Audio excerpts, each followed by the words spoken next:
There are announcements in professional baseball that arrive with the quiet inevitability of something everyone already knew was coming. Roster moves, lineup adjustments, the kind of managerial decisions that generate mild interest and are forgotten within the news cycle of a single afternoon. And then there are announcements that stop everything. That pull people away from whatever they were doing and toward the nearest screen.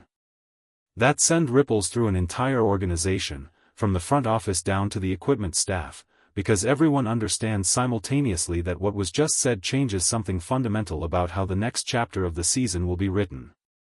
What Dave Roberts said on Thursday morning was the second kind. Shohei Ohtani was returning to the starting rotation. And nothing, not the weeks of careful speculation, not the mounting pressure from the media, not the internal conversations that had been happening behind closed doors at Dodger Stadium for longer than anyone had officially acknowledged, nothing had fully prepared the baseball world for the specific weight of hearing those words spoken out loud in Dave Roberts' measured, deliberate voice. But that was only the beginning.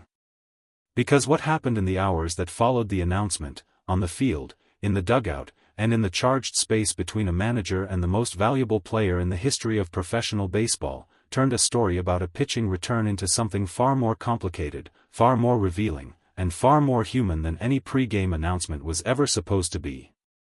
The context matters enormously here, because nothing that happened Thursday exists in isolation from everything that came before it. Ohtani's return to the mound had been the central, consuming question hovering over the Dodgers' season since the moment the medical team first cleared him for graduated throwing programs in the early spring. The Tommy John surgery that had ended his pitching career temporarily had been discussed, analyzed, and debated with an intensity usually reserved for geopolitical events. Every bullpen session was documented. Every velocity reading was published. Every time Ohtani so much as rotated his shoulder in the general direction of a baseball, someone with a camera was there to record it and someone with an opinion was there to interpret it. Through all of it, Ohtani had remained characteristically, almost aggressively calm. He answered questions through his interpreter with the same composed brevity that has always characterized his public communication. He was progressing. He was feeling good. He would be ready when the organization decided the time was right. He trusted the process and the people managing it. The organization, for its part, had been equally measured in its public communications. President Friedman had said repeatedly that no timeline would be imposed on Ohtani's return. That the decision would be made based on medical data, performance indicators, and the collective judgment of the staff best positioned to evaluate those things. That the Dodgers were a long-season organization that understood the difference between the urgency that media cycles create and the patience that genuine championship preparation requires.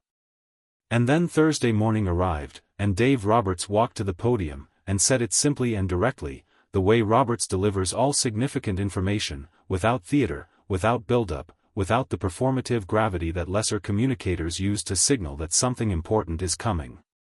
Ohtani would start against the Mets. Ben Rothbett would catch. The room full of reporters absorbed the announcement for approximately 1 second. Then every hand went up at once. The pairing of Ohtani and Rothbett behind the plate was itself a story within the story. Rothbett, who had spent the better part of 3 seasons establishing himself as one of the most technically sophisticated pitch framers in the National League, had worked extensively with Ohtani during bullpen sessions throughout the rehabilitation process. Their communication, conducted through Ohtani's interpreter and the particular non-verbal language that develops between a pitcher and catcher over hundreds of hours of shared work, had developed into something that the coaching staff described privately as unusually intuitive for a pairing with so little game experience together. Roberts, when asked about the decision to go with Rothbett rather than the more experienced options on the roster, answered with the direct simplicity that defines his best press conference moments. He said Rothbett understood Ohtani's arsenal better than anyone currently available. He said the decision was about maximizing Ohtani's comfort and command in what was, regardless of how well the rehabilitation had gone, still a significant and high-stakes return. He said he trusted Rothbett completely. It was a reasonable answer. A thorough answer. The kind of answer that closes lines of questioning rather than opening new ones. But the reporters in that room had been covering this organization long enough to hear what the answer did not say. It did not say that the decision had been simple. It did not say that everyone in the building had agreed immediately. And it did not say anything at all about what had happened approximately 40 minutes before Roberts walked to the podium. The field at Dodger Stadium in the hours before a night game against the Mets carries a particular quality of controlled intensity. Batting practice runs on its precise schedule. Pitchers move through their pre-game routines with the focused efficiency of professionals who have performed these rituals thousands of times. The stadium staff works around the players with the practiced invisibility of people who understand exactly where they are and are not supposed to be. Everything operates on a rhythm that has been refined across decades of professional baseball into something that functions, at its best, like a very complicated and very beautiful clock. That rhythm broke at approximately 4:47 in the afternoon. Ohtani had been on the field for his warm-up session, the carefully structured pre-game preparation that his pitching coaches had designed specifically for this return start, calibrated to the minute with the kind of precision that reflects both the medical team's caution and Ohtani's own extraordinary attention to physical detail. The session was proceeding exactly as planned. Velocity was where it needed to be. Movement on his splitter was drawing quiet nods from the coaches positioned along the baseline. Rothbett was receiving each pitch with the focused intensity of a catcher who understood that what he was doing right now was as important as anything he would do once the game began. And then Ohtani deviated from the plan. It was a small deviation by most standards.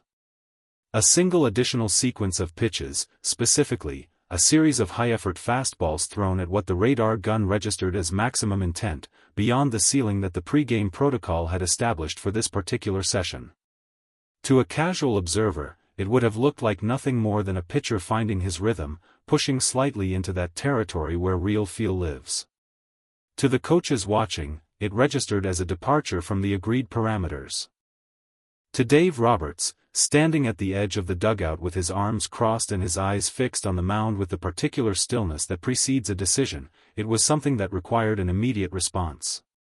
He walked onto the field.